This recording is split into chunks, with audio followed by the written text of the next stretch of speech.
मातरम साथियों, सरकार ने सेना के पुराने भर्ती प्रक्रिया को खत्म करते हुए नए योजना अग्निपथ योजना का शुरुआत किया है, जिसके माध्यम से अग्निवीरों का भर्ती किया जाएगा। आखिर देखते हैं सरकार के इस कदम के कारण क्यों इसका इतना ज्यादा विरोध हो रहा है और क्या खासियत है और सरकार इसको क्यों बचाव में उतरा हुआ है।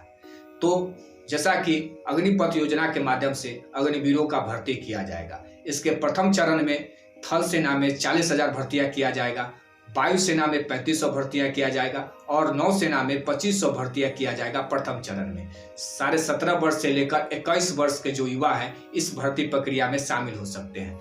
10th पास और 12th पास दोनों के लिए भर्ती प्रक्रिया अलग अलग होगा। इसका वेतन क्या होगा, तो प्रथम वर्ष में 4,76,000 रुपया अग्निवीरों को दिया जाएगा। चौथे वर्ष में 4,92,000 रुपया दिया जाएगा अग्निवीरों का, जिसमें से 30% अग्निवीर फंड में जमा करना होगा और 30% केंद्र सरकार जमा करेगा अग्निवीर फंड में। और चौथे वर्ष में 11,70,000 रुपया दिया जाएगा अग्निवीरों को चौथे वर्ष में, जब वो रिटायर होते हैं। 1 करोड़ रुपया मुआवजा का प्रावधान किया गया है अगर अग्निवीर शहीद होते हैं या किसी कारणवश उनका मृत्यु हो जाता है ड्यूटी के समय पर। अगर वे 100% दिव्यांग हो जाते हैं तो उनको 44 लाख रुपया दिया जाएगा। अगर वे 75% दिव्यांग होते हैं तो उनको 25 लाख रुपया दिया जाएगा और 50% दिव्यांग होने पर 15 लाख रुपया देने का प्रावधान इस योजना में किया गया है। और जितने भी अग्निवीर भर्ती होते हैं उसमें से 25% को अस्थायी रूप से नौकरी दिया जाएगा। आखिर देखते हैं सरकार ने ऐसा कदम क्यों उठाया है। तो एक अनुमान के मुताबिक 24 से लेकर 25 लाख पूर्व सैनिक है इस देश में और प्रति वर्ष तीनों सेनाओं को मिलाकर 50,000 से लेकर 60,000 तक रिटायर होते हैं तीनों सेनाओं में से। और सरकार का रक्षा बजट जो है वो 5,25,000 करोड़ रुपया का है और जिसमें से सरकार को 1,19,000 करोड़ रुपया देना पड़ता है पूर्व सैनिक को। तो सरकार इस पैसा को बचाने के लिए इस योजना को लाया है, क्योंकि सरकार रक्षा बजट में कम खर्च करना चाहता है। तो आखिर देखते हैं इसका इतना विरोध क्यों हो रहा है। तो इस योजना में सबसे पहला जो कमी है वो ये है कि ये सिर्फ 4 वर्षों के लिए ही नौकरी दे रहा है, जिसके कारण से इसका सबसे ज्यादा विरोध हो रहा है।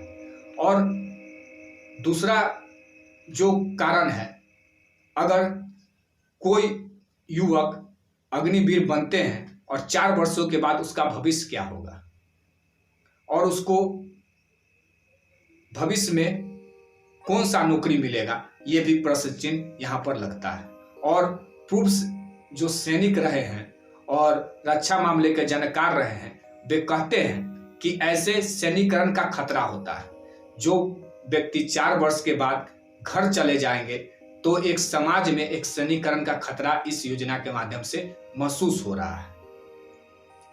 मेरे राय के अनुसार सरकार जो पुराने भर्ती प्रक्रिया है उसी को चालू रखना चाहिए और अग्निपथ योजना जो है उसको खत्म कर देना चाहिए, क्योंकि इस योजना का बहुत ही ज्यादा विरोध हो रहा है और जो नवयुवक सेना में जाना चाहते हैं उनको के सामने एक धक्का लगा है।